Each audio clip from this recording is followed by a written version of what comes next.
Hi. Now, I just need to check that I'm in the right place. So give me 1 sec. Oh, no. Forgot to turn that on. 1 second. It's the new year. It's the new year thing. There we go. Am I in the right place? I am. Fantastic. So, how are you? Happy New Year. Are you good?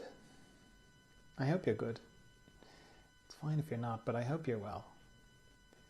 We're going to do a bit of meditation. These meditations are part of the further emergence work I do. If you're interested in further emergence, I'll explain what that's about after we're finished meditating. I do these meditations on Monday, Wednesday and Friday. On Wednesday and Friday, we just meditate. But on Monday, I explain what I do just for the benefit of people who are new to meditation. So if this is, your New Year's resolution, I'm going to do some meditation. Well, I'll be here. I'll be here Monday, Wednesday and Friday. You can sort of meditate along with me. Not everybody likes to meditate with me. Sometimes people just like to have it on in the background. That's all fine. So if you're an experienced meditator, that's great. Can you just hang on though while I explain what I do, as I said, for the benefit of people who are new to meditation. There's lots of different types of meditation. This is what I do. For me, it starts with why I would meditate, because I'm trying to connect to a part of me that I connect to every night when I go to sleep. Not the dreaming bit, the bit after dreaming. So I go through dreaming and then I drop out the bottom of dreaming into deep dreamless sleep. And when I'm there, I have no thoughts, no feelings, no personality, no emotions. Got no body really, no bed, no bedroom. Everything's gone. I am even gone because I sort of cease to exist. Certainly in the way that I normally register my existence. Which, when you add all that up, that sounds awful, doesn't it? It sounds like death. Yet, I love going to sleep. And when I wake up in the morning, I feel refreshed. So some part of me knows that wherever I go is good. And that's where I want to go to when I meditate. I just want to do it consciously. So straight away, tip number 1, if you like, is don't try this lying down. Because if you lie down, there's a good chance you'll fall asleep. And if you don't fall asleep, you'll battle sleep. Because you're lying down, you've got your eyes closed, your body's going to go, it's sleep time, isn't it? So yeah, sit up. You don't have to sit in the lotus position or anything like that. I'm just sitting in a chair. If you're sitting in a chair, make sure it's not a big comfy armchair. You'll just be into the whole falling asleep side of things again.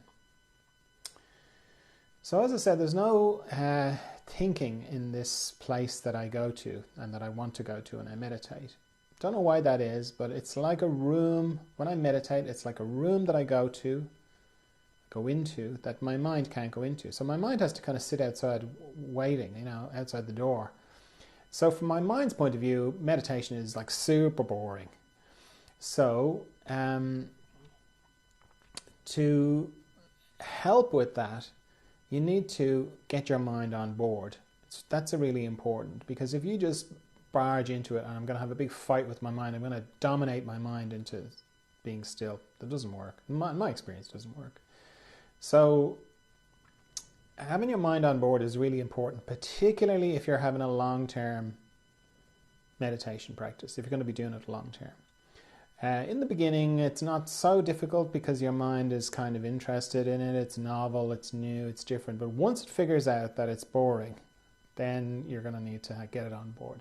So what I do is I just make an arrangement with my mind where I just say, hey, I'm going to meditate. Can you just not think for the next 15 minutes?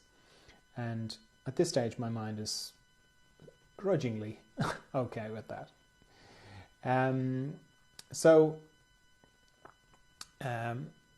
Stopping thinking is not that hard, actually. It's not that hard to stop. It's harder to maintain it, but it's not hard to stop, because regardless of what I'm thinking about, which would be the content of my thoughts, the structure of my thought, it's always the same. It's always pictures and sound. When I say sound, I mean internal sound, I don't mean external sound. Because to stop thinking, all I have to do is turn off the pictures and turn off the sound, and that's it. I'm not thinking. And as soon as I do that, I'm into the practice of meditation. Now, the practice of meditation runs parallel to the intention of my meditation. So the intention is, as I said, to go to this deep, still, calm, Zen-like. I'm just trying to think of all the words people use to describe meditation. You know that place? To go there. And the practice of meditation starts as soon as I stop thinking. And it generally kind of goes, I'll turn off the pictures and I'll turn off the sound. So I'll bring myself to not thinking. Then some time will pass and I'll discover that I'm thinking again. I go, oh, I'm thinking again, right? Turn off the pictures, turn off the sound, bring myself back to not thinking. Then some more time will pass and I'll discover I'm thinking again. I go, oh, I'm thinking again, right? Turn off the pictures, turn off the sound, bring myself back to not thinking. Then some more time will pass and so on. So it's pretty simple, really. Every time I discover that I'm thinking, I just bring myself back to not thinking. And it's important to know that thinking can happen in meditation. It's really easy to get the misconception that in order to meditate correctly, you can't be thinking at all, which causes a tightness and a strain in your system. If you're kind of like, oh, I must not think, you know, it doesn't work like that. The power is in bringing yourself back all the time. That's where the power is. Because both whether you are very still and you're very deep in the sort of the intention part of your meditation, which is, you know, very still, feel it in your body, it's all beautiful. That's very powerful, but it's also really powerful when you're discovering that you're thinking. It's just a bit harder to notice that because there's a big space there for your mind to start to comment on how you're doing in your meditation, which is hilarious because if you think about that analogy, like I go into this room to meditate, my mind is outside the door. So what's inside that room, my mind doesn't really know. And yet it'll still comment on, oh yeah, I'm doing very well at meditation. Oh no, I was thinking there. I mean, it's talking about itself because who's doing the thinking? Well, it's my mind doing the thinking, okay? So when I discover that I'm thinking, there's a big space for my mind to get involved. Oh, I'm thinking again, okay? But so you don't need to do that. But here's where the power is, right? If you're like me, the sort of things that you think about are all from your perspective. So I'll be thinking, what am I going to do about that thing? And why did I say that to that person? And why did that person say that to me? You know, those kind of thoughts. So let's say I'm meditating and then I've started thinking unconsciously and I'm thinking about something like that, why that person did that to me, or why did I do that thing? And then I go, oh, I'm meditating. All right, turn off the pictures, turn off the sound, bring myself back to not thinking. So that's powerful because indirectly what I've just done or demonstrated to myself is that thought that I just had, the one that I thought was me and that I was it, I just made it disappear. It's gone. And yet I'm still here. So I'm obviously not that thought. In fact, I'm not any of my thoughts. I'm something else. I'm something different. That's very powerful. And then the fact that you do that repeatedly is very powerful as well. So the main thing is, every time you discover that you're thinking, if you stop thinking by bringing yourself back to not thinking, by turning off the pictures, turning off the sound, if you just do that simple thing, you'll be doing fantastically at meditation. So while all that's going on, the other thing I do is I want to become a little bit more conscious of my body as I'm meditating. So I'm sort of scanning my body from my head down to my feet and back up again. Very slowly, very gently. Anywhere I find tension, I let it go. Now when I say scanning, I'm not imagining or visualizing or anything like that. I'm just using the sensation. So I'm just moving the sensation, you know, this sensation in my nose, sensation in my body. You know, it's that kind of thing. So I'm not thinking about it. What I'm doing is I'm changing the focus of my sensation as I scan up and down my body, and anywhere I find tension, I let it go. And I use my out breath to let it go, because it's natural to just breathe it away. But it's also a good way to put a little bit more focus on my breathing, because it can be quite easy to stop breathing or to hold my breath during meditation. So using the out breath is a great way of not doing that. The other thing I do is I spend a little bit more time on any structures or parts of my body that go across ways, because most of my body runs longitudinally, you know, head to toe. Anywhere that goes across has a little bit of a tendency to pick up stress. It's a bit like a log going across a stream. You know, it picks up the twigs and the branches, anything that's coming down the stream, except transverse sites or areas that go across my body pick up stress. So I'll spend a little bit more time on my eyes, just checking in with the sensation in my eyes and letting go of tension in my eyes. They're a transverse site. My jaw, my tongue, the base of my neck, my shoulder girdle, all my joints are transverse sites as well. So shoulders, elbows, wrists, fingers, my heart area, big transverse site. My respiratory diaphragm, all my intestines, a lot of chewing and frying in that way there as well. My pelvic floor, my hips, my knees, my ankles and my toes. Having a nice quiet room is really helpful when you're starting out, because one of the things that triggers thoughts is sound. And of course, as soon as you close your eyes, your hearing amplifies. So the quieter the room, the better chance you're giving your mind of having less things to trigger it to start thinking about things. And then the other thing I do to help my mind not think about things is I set a timer for how long I'm going to meditate. I always do that. Now, I'm going to set my timer for 15 minutes. But if you're new to meditation, if this is like your first or second time, I'd encourage you to set your timer for 5 minutes and repeat it 3 times, because 15 minutes is a long time if you're not used to it. Yeah. Okay, so let me just set my timer.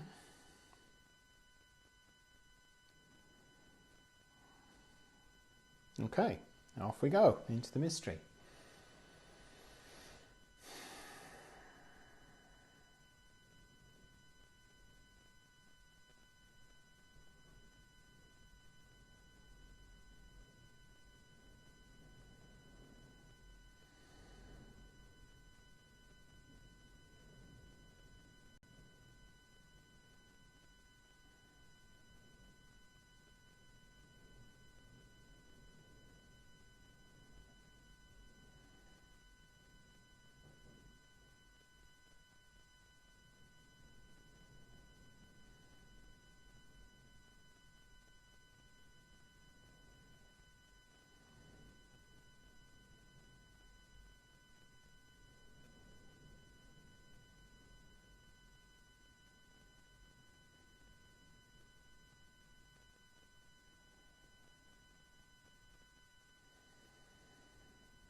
right, that's time.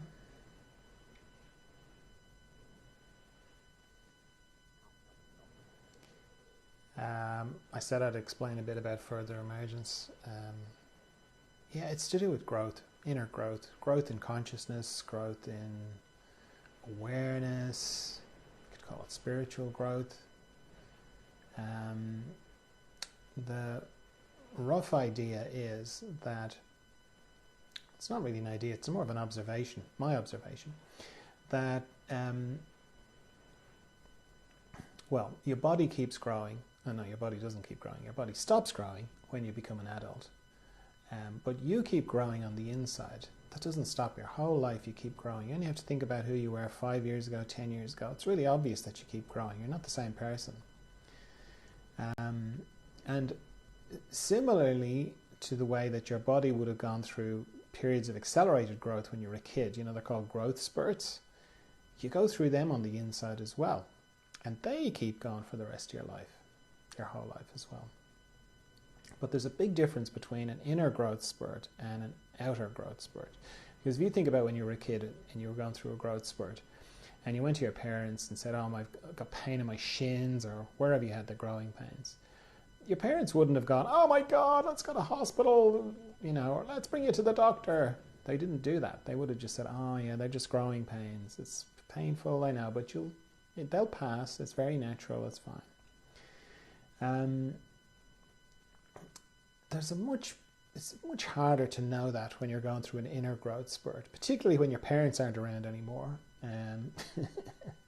to tell you that. You know, when you're 45 or when you're 25 even, or when you're 65 and you're going through an inner growth spurt, it's very hard to know in the same way that, oh, this is natural, it'll pass, it's all right, you know.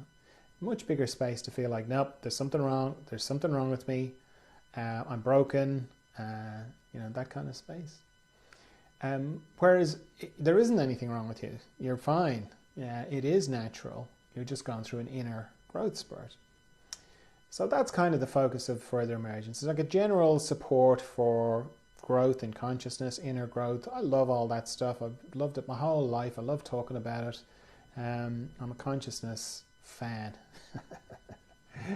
And I've spent years working with people to do with consciousness as a craniosacral therapist, and then the last couple of years in this further emergence work. So the focus is on growth, and then specifically when it gets tricky, when you're going through an inner growth spurt and you feel like, you know, there's something wrong, which there may not be. So a few different ways of support. These meditations are part of that, because meditation's fantastic for helping with inner growth just generally, and it's particularly helpful if you've got a good bedrock of meditation. It makes these growth spurts easier to deal with, these inner growth spurts, because one of the benefits, I mean, there's a million benefits, that's not an exaggeration, a million benefits to meditation. But one of them is that you become more familiar with your inner landscape. And the more familiar you are with your inner landscape, the easier it is to deal with these growth spurts. So meditation. Then there's a retreat every month, and that's, we go more into, there's longer meditations. It's kind of a half-day thing. It's on Saturdays, last Saturday of every month. And there's a chance to see other people who are going through the similar kind of things that you are, hear what they have to say what you have to say, to be heard, to hear and to be heard. The retreats are great. The feedback I get from the retreats is everybody really enjoys them and gets a lot out of them. So there's that. I work with people one-to-one as well. I can't see a lot of people, but I do work with people one-to-one. And that's just because the way the inner growth spurts can kind of manifest is very different. So I've been through it myself many times, and I've helped a lot of people through it. So it's just really helpful to get very specific feedback about your particular situation and the way that it's kind of presented itself in your life, in your life experience. There's a podcast and the Further Emergence podcast. That's a kind of a mixture. Sometimes it'll be an interview with somebody that I just think are fantastic and very inspiring, and have kind of, whether consciously or not, gone through lots of inner growth spurts. So a mixture of that, and then and other times in the episodes will be audio from the retreats. So that's good as well. If you're a podcast person, you'll find that helpful. There's a YouTube channel, Facebook page, Instagram as well. Oh, and I've written books. I've written 4 books. One of my books is going to be available in audio book format very soon. Nearly finished that. So yeah, there's a lot there. So if you're still listening, if you're still watching, then if you're like me, it's like some part of you is going, yeah, there's something to this. So I'd encourage you to just listen to that part of you and let it tell you what bit of support is the bit for you, whether it's just stay with the meditations, whether it's to get in touch with some one-to-one work, whether it's to come to a retreat, watch some videos on YouTube of the retreats, listen to the podcast, read a book. That part of you will know what to do. So it's lovely to see you all again. I can't really see you, but energetically it's lovely to see you all again. And I'll see you on Wednesday for some more meditation. So feel free to get in touch if you've got any questions about anything I've